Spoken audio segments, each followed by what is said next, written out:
Assalamualaikum warahmatullahi wabarakatuh.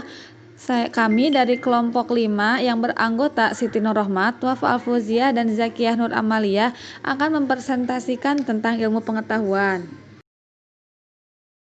Nah, saya Zakiyah Nur Amalia akan membahas poin A, yaitu pengertian dan objek ilmu pengetahuan. Yang pertama adalah pengertian ilmu pengetahuan. Istilah ilmu pengetahuan diambil dari bahasa Arab, alima ya'lamu ilman, yang berarti mengerti atau memahami benar-benar. Jadi benar-benar memahami ya. Terus ada beberapa pendapat, yaitu menurut Sumarna. Yang pertama, jadi ilmu itu dihasilkan dari pengetahuan ilmiah yang berangkat dari perpaduan proses berpikir, dedukatif atau rasional, dan indukatif atau empiris. Jadi proses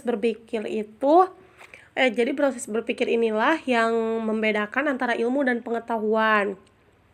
Terus yang menurut Surajio adalah hasil tahu manusia terhadap sesuatu atau segala perbuatan manusia untuk memahami suatu objek yang dihadapinya.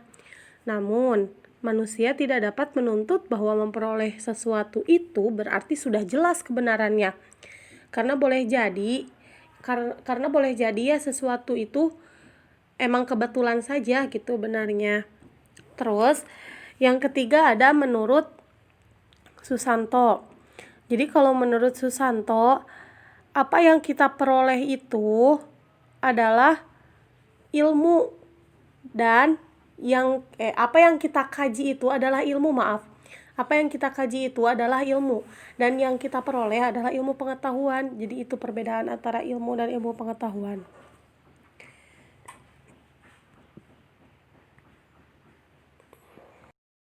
Di sini saya akan menjelaskan tentang objek ilmu pengetahuan. Objek adalah sasaran pokok atau tujuan penyelidikan keilmuan, baik objek material maupun objek formal. Objek material berupa benda-benda material maupun non-material, bahkan juga hal-hal, masalah-masalah, ide-ide, konsep-konsep, dan sebagainya. Jadi tidak terbatas apakah material konkret atau abstrak. Kemudian, objek formal merupakan objek yang akan menjelaskan pentingnya arti, posisi, dan fungsi objek di dalam ilmu pengetahuan. Dengan objek formal ini akan ditentukan suatu pengetahuan menjadi ilmu pengetahuan.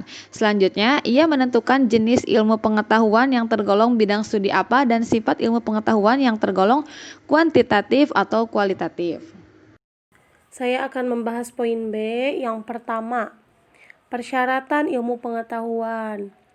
Nah, di sini menurut C.A. Qodir memberikan 3 pokok yang menjadi persyaratan ilmu pengetahuan, yaitu yang pertama, pengakuan atas kenyataan bahwa setiap manusia, terlepas dari kasta, kepercayaan, jenis kelamin, atau usia, mempunyai hak yang tidak dapat diganggu-gugat atau dipersoalkan lagi untuk mencari ilmu. Jadi itu mah menurut keinginan sendiri ya, dia ingin mencari ilmu atau tidak. Terus yang kedua, metode ilmiah itu tidak hanya pengamatan atau eksperimentasi, tetapi juga teori dan sistematisasinya. Ilmu pengetahuan mengamati faktor-faktor atau mengklarifikasi, menunjukkan hubungan-hubungannya, dan menggunakannya sebagai dasar untuk menyusun teori. Terus yang ketiga, semua orang harus mengakui bahwa ilmu pengetahuan berguna dan berarti untuk individual maupun sosial. Nah, jadi menurut C.A. Qodir, penjelasan persyaratan ilmu pengetahuan itu menurut dimensi Islam ya. Pertama, kalau menurut dimensi Islam, mengenai persyaratan ilmu pertama tentang persamaan hak dan dalam mencari ilmu. Nah, dalam khazanah Islam setiap muslim diwajibkan untuk mencari ilmu. Nah, ada juga kan di dalam Quran surat Al-Mujadalah ya ayat 11. Qad sami Allahu qaulal lati tujadiluka fi zawjiha wa tastaqi ilallah. Wallahu yasma'u tahawurakuma. Innallaha sami'un basir. Nah, dalam Quran surat Al-Mujadalah ayat 11 ada kita garis bawahi, barang siapa yang mencari ilmu maka derajatnya akan ditinggikan. Nah, jadi sebisa mungkin kita harus ada keinginan, pasti harus ya itu mah, untuk mencari ilmu dimanapun kita berada, karena ilmu itu bisa dicari di mana-mana. Karena dengan mencari ilmu, derajat kita insya Allah bisa lebih tinggi begitu.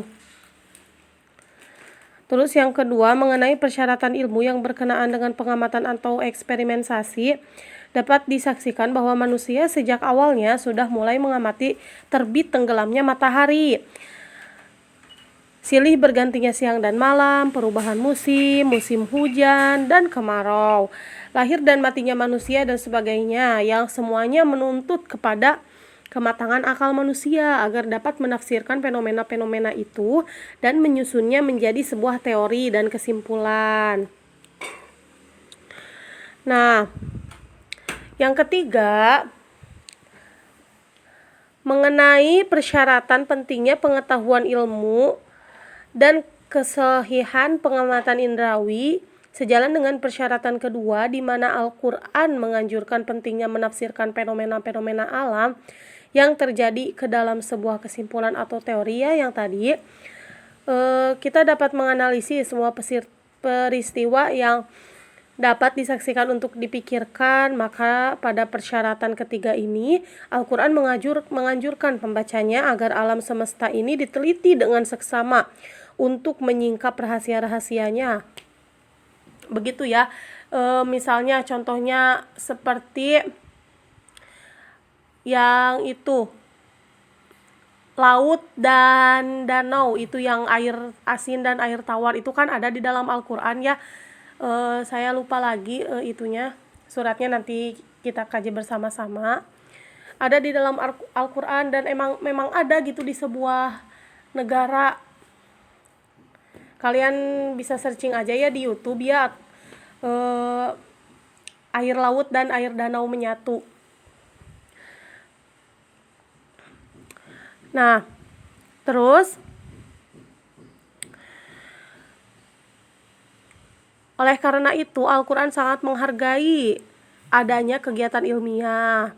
Jadi kita memang harus mengkaji fenomena-fenomena alam ya, karena memang banyak banget begitu. Selain itu Al-Quran menyatakan bahwa segala hal yang ada di langit dan di bumi telah ditundukkan kepada manusia. Yang berarti segala sumber daya di langit dan di bumi disediakan bagi manusia sehingga manusia dapat memanfaatkannya untuk kepentingan bersama. Nah, tetapi kan ada juga ya manusia yang memang menyanyiakan begitu. Contohnya seperti kita itu diberi misalnya seperti walungan begitu ya. Tetapi suka ada manusia yang membuang sampah sembarangan ke sana dan berakibat menjadi banjir kan. Nah, begitu. Akan tetapi sumber daya itu tidak akan dapat dimanfaatkan kecuali jika manusia memiliki pengetahuan dengan cara menaklukkannya. Jadi memanfaatkan sesuatu itu harus pakai ilmu juga. Jadi kita itu memang harus wajib untuk mencari ilmu. Pengetahuan adalah kekuasaan atau knowledge is power. Dalam arti bahwa melalui pengetahuanlah orang dapat mengetahui alam dan menundukkannya kepada kemauannya. Jadi memang ilmu itu penting banget ya bagi kita. Jadi kita sebagai manusia memang sangat membutuhkan ilmu, karena apapun yang kita kerjakan pasti ada ilmunya ya. Ya, mungkin sekian dari saya. Terima kasih.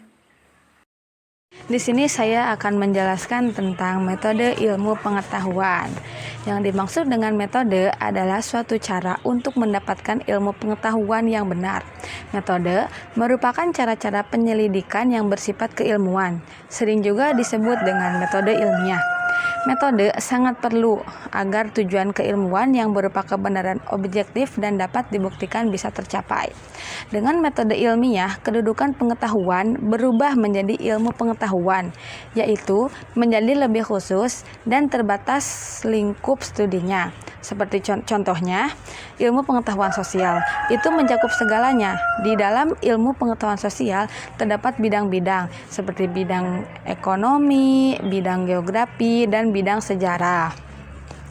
Metode berasal dari kata Yunani yaitu methodos yang berarti jalan, cara, dan arah.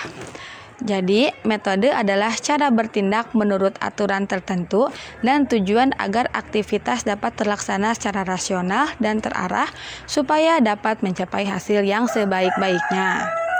Dalam ilmu metode penelitian, alat untuk menyelidik data dan hal-hal yang diperlukan bagi si peneliti dapat dilakukan berbagai cara seperti observasi, kuesioner, interview, dan lain-lain. Secara keseluruhan, lebih mengarah kepada metode statistik agar menghasilkan suatu info yang tepat dan terperinci. Satu lagi, yang penting dalam metode melakukan analisis dan sintesis dengan peralatan pemikiran induktif dan deduktif. Terima kasih. Oke, mungkin itu saja yang dapat kami sampaikan. Terima kasih atas perhatiannya. Assalamualaikum warahmatullahi wabarakatuh.